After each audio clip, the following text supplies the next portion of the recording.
Blah blah blah. Okay, so we just watched the RWBY short for Volume 5, which was all focusing on Blake and her relationship with her chameleon friend, who I don't remember the name of, but yeah. Camille? Is that really the name? I don't think so, but that's totally something I could substitute it with. So, Camille. So it was kind of more like kind of B-rolling in the fact that we had this conversation going on as Blake and Sun were traversing through, I forget the name of the place. Would you remember? I don't remember. I don't know who's better. But it's basically... Menagerie? Yes, Menagerie, actually. Just the home of the Faunus after them being pushed back and just forced to settle there. So they're wandering through. It looks like they're hunting members of the White Fang, right? Something like it. Yeah. Or at least they're trying to rebuild, but they're also trying to cut the ties. So they're infiltrating this one guy. They're spying on him, trying to capture him. Fuck, they're not gonna turn back from this. He sees this, shoots a gun, a very normal gun, and you think of that, it's like, okay, there's gotta be a knife to it, right? Nope, just a gun. Like, he bought a knife. He bought a knife along with his gun. Oh, I see. So he was gonna make a knife gun. Okay. Brass knuckle knife gun. Yeah, but he just had the gun by itself.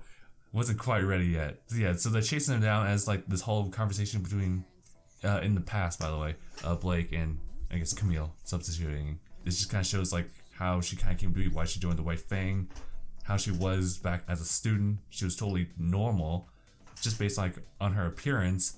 But then something happened. I forget the full gist of it. There was a cave-in at a mine. One of the workers was carrying some an agitated thing of dust, tripped, and it exploded, caused a chain reaction. Her friend snickered, and she started turning blue as she wept uncontrollably. And then her friends just stopped being her friends. They were afraid of her. And then she presumed to just punch them in the teeth. Yeah, knock their teeth in. Yeah. Like anyone would, sensibly. Yes. The purpose of this is not just to fill us in on what's going on with Blake in the middle of these volumes, but also just... Oh, for some reason my eyes read volume 6. I was like, holy shit, wait, what? This is kind of just building up also on the story of like her friendship with her and how she's going to end up being a conflict in volume 5. Especially like how Blake is handling it too. She's not even telling Sun anything. Her and Sun just have a really complicated relationship. Complicated like how, Justin?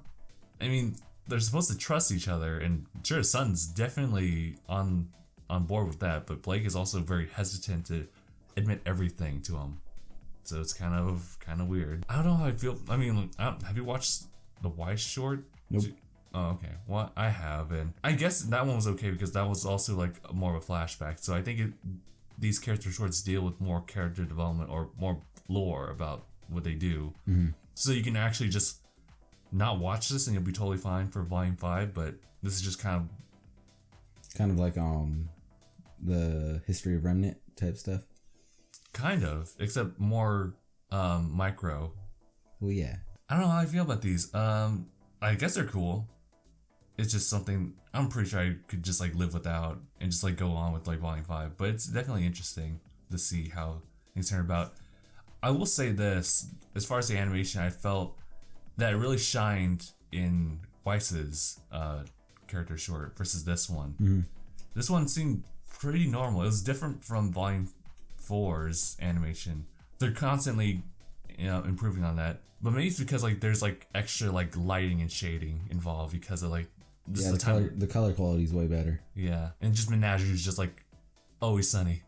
Always Sunny in Menagerie, the spinoff featuring Faunus. But I'm still curious as to what happened to that goddamn moon. I guess we'll see. I don't think we'll be elaborating on that in volume 5. In fact, it might be one of those. It just actually, is. Yeah, but maybe. I don't know. I know what it was.